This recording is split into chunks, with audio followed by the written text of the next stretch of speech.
Bonjour à toutes et à tous et bienvenue à la présentation des 4 matchs entre Suisse et Cameroun, Brésil-Serbie, Uruguay contre Corée du Sud et Portugal-Ghana. Alors est-ce que Neymar sera d'entrée de jeu buteur avec le Brésil? Nous le verrons bien, comme par exemple Mbappé et Giroud avec l'Australie. Au programme, analyse de ces matchs et propositions de paris sportifs sur ces mêmes matchs, si je vois bien sûr une opportunité pour parier. Avant cela, si vous n'avez pas suivi la présentation des matchs du jour, qui concerne Allemagne contre Japon, Espagne contre Costa Rica, Maroc contre Croatie et Belgique contre Canada, vous pourrez vous rattraper en cliquant sur le lien qui s'affiche à l'écran pour regarder la vidéo où j'en parle et voir ce que je vous conseille sur cette Coupe du Monde. D'ailleurs, pensez à vous abonner à la chaîne du CEREPS et de cocher la petite cloche afin de ne louper aucune de mes prochaines vidéos. Et donc pour fêter ce grand événement qu'est la Coupe du Monde de football, nous avons mis en place exceptionnellement un kit que nous avons appelé Tacler les books. Ce ne sont pas moins de 7 outils exclusifs qui vous aideront à maximiser votre réussite durant cette Coupe du Monde. Et il y a le sixième outil qui me tient particulièrement à cœur, car il concerne mon pari préféré à faire sur le football, qui vous servira lors de cette Coupe du Monde. Allez, pour les plus curieux et pressés d'entre vous, je vous invite à aller voir le lien en description sous cette vidéo. Vous ne serez pas déçus, c'est gratuit. Donc aujourd'hui, les matchs du jour dans l'ordre des horaires, maintenant vous l'avez l'habitude. 11h Suisse-Cameroun, 14h Uruguay-Corée, 17h, pardon, l'heure du goûter, Portugal-Ghana, 20h, Brésil-Serbie. Alors, comment je fonctionne? Si vous n'avez pas l'habitude de voir mes vidéos, tout d'abord, petit premier coup d'œil du parieur débutant sur les codes du match. Ensuite, on rentre un petit peu plus dans l'analyse de ce qui se cache derrière les codes. Et enfin, je vous donne en fin de vidéo, je vous dis, voilà, c'est un petit pari à tenter ou pas. Allez, c'est parti, on commence avec le match de 11h, donc Suisse-Cameroun. Alors, que dirait le parieur débutant sur ce match? Bon, déjà, la Suisse, hein, pour tout français, fan de sport, c'est le dernier euro, c'est la grosse surprise, la désillusion.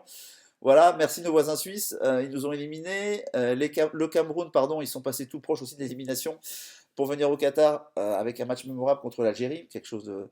Les Algériens, moi aussi, je croyais, j'ai regardé les matchs, je croyais qu'ils étaient qualifiés, puis à la dernière seconde, non. Voilà. Donc voilà, le parieur lambda dirait victoire de la Suisse sans forcément plus de confiance que ça. Niveau des cotes, elles sont stables, j'aime bien faire un point sur les codes. Pour l'instant, il n'y a pas de tendance elle ne bouge pas, voilà, elles sont stables. Comment j'allais dire, j'aime regarder aussi ce paramètre parce que ça peut influer mes choix, ça peut surtout confirmer ou infirmer une décision, un pari que je voudrais prendre. Alors les Suisses. Les Suisses, c'est comme la cinquième Coupe du Monde consécutive, c'est pas rien. Ils ont fini premier devant l'Italie en phase de qualification aucune défaite, donc c'est pas rien non plus. L'Italie, un peu champion d'Europe quand même. Seulement 2 buts encaissés. On va dire que la défense est hermétique. On pourrait dire la défense est helvétique. Facile, joke. Et c'est le record de la zone Europe. Seulement 2 buts encaissés. Ils ont été quart de finaliste du dernier Euro, en s'inclinant contre l'Espagne seulement en tir au but. Voilà, donc c'était assez costaud. La structure de l'équipe en elle-même est stable. Et je ne tiens pas compte du dernier match perdu contre le Ghana. Pourquoi? Parce que Morad Yakin, le sélectionneur, avait mis une défense à 3, voilà, ce qu'il ne fait pas habituellement. C'était sûrement pour protéger son défenseur Rodriguez. Puis je pense qu'il n'a pas trop voulu dévoiler ses plans non plus, voilà. Et l'intensité du match était faible, donc bon, voilà, personne ne voulait se blesser, donc j'en tiens pas forcément compte. Le Cameroun, quant à eux, généralement, ils ne brillent pas en Coupe du Monde. Enfin, ces derniers temps, parce que bon, Roger Mila, Roger, je sais pas pourquoi je dis Roger, c'est Roger Mila. Pour les plus anciens, bon, voilà, vous connaissez leur Coupe du Monde. C'est le moins que l'on puisse dire. Voilà, il brille pas trop le Cameroun en ce moment lors des deux dernières compétitions, 6 matchs, 6 défaites. Voilà, c'est là que le bas blesse un petit peu. J'ai vraiment pas trop quoi penser d'eux, parce que la série va bien se terminer un jour forcément. C'est pas la génération la plus douée qui a eu le Cameroun. Les deux derniers matchs amicaux, c'est 2 fois à 1 contre la Jamaïque et le Panama. Bon, voilà, ça reste des matchs amicaux. Puis surtout une défaite inquiétante en septembre contre l'Ouzbékistan 0-2. Quoi. Donc, là, par contre, c'était un petit peu plus préoccupant. Puis j'ai beau tourner le problème dans tous les sens. J'ai du mal à voir le Cameroun remporter ce match. Donc, je vous ferai une proposition de pari pardon, à la fin de la vidéo. Direction le match de 14h du début d'après-midi entre l'Amérique du Sud et l'Asie, entre l'Uruguay et la Corée. Donc les cotes du match 1,75, 3,45, 5,50. Bon, le parieur du débutant aurait du mal un petit peu à situer le niveau de ces deux équipes. Voilà, même si on voit une équipe qui est quand même favorite d'Uruguay. Mais bon, il faut les connaître, hein, l'Uruguay et la Corée du Sud, c'est deux équipes qu'on ne voit pas forcément tous les jours. Donc le classique pour le parieur débutant, c'est que quand il ne voit pas grand-chose, il parie sur match nul, vous le savez maintenant.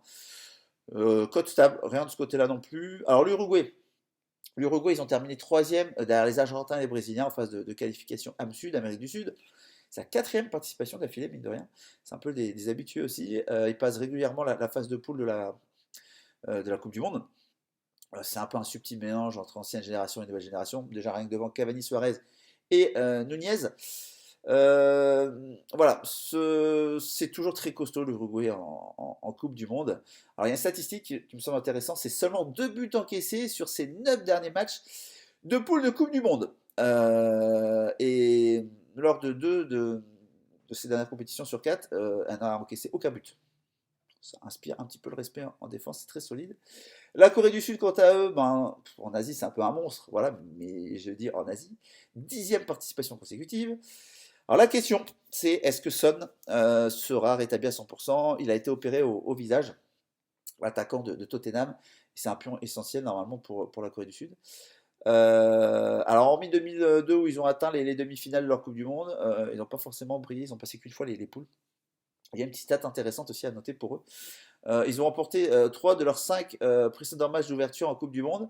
Après, il y a eu un nul et une défaite, et ben, surtout aucun avec Son, leur attaquant fétiche. Donc, alors peut-être, comme dirait Bernard Montel, à voir. Filons maintenant analyser le match du goûter. Voilà, vous avez l'habitude, j'appelle ça le match du goûter, le match de 17h. C'est Portugal contre Ghana. Alors, parieur débutant, Portugal sans hésiter, hein, avec ses joueurs talentueux, l'ADER de CR7, il faut qu'il gagne. Bon, on va modérer ça parce que bon, l'Argentine aussi, avec l'ADER de Messi, il devait gagner. Bon, vous avez vu le résultat. Les cotes 1,37, 4,90, donc bon, les bookmakers ont mis quand même le Portugal vraiment gros favori. Il faut quand même signaler que le Portugal est passé par les barrages en Europe. On a beau le trouver beaucoup de qualité, ce qu'ils ont. Voilà. Les résultats, on va dire, sont là, ou plutôt pas forcément toujours là. C'est ça le souci. CR7, en plus en ce moment, monopolise pas mal l'attention avec sa passe d'armes avec MU, donc comment il va être psychologiquement, on a toujours un doute. L'effectif est de qualité, ça, je peux pas, personne peut dire le contraire, mais parfois l'équipe déraille. Voilà, il y a des résultats en dents de scie. Normalement, ils auraient dû se qualifier directement pour la Coupe du Monde.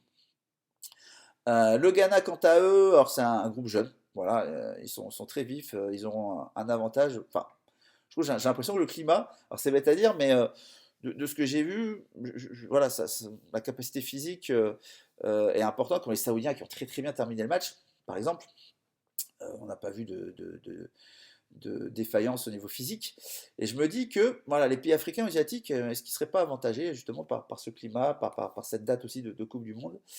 Je sais pas, j'ai un doute. Mais pour l'instant, c'est qu'une impression. Donc, on va voir si elle se confirme plus tard.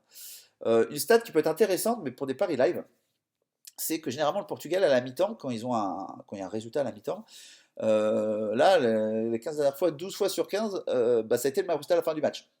Je vous donne ça, je referme la parenthèse. Pour ceux qui suivent les matchs un petit peu en live, ça peut être une stat intéressante.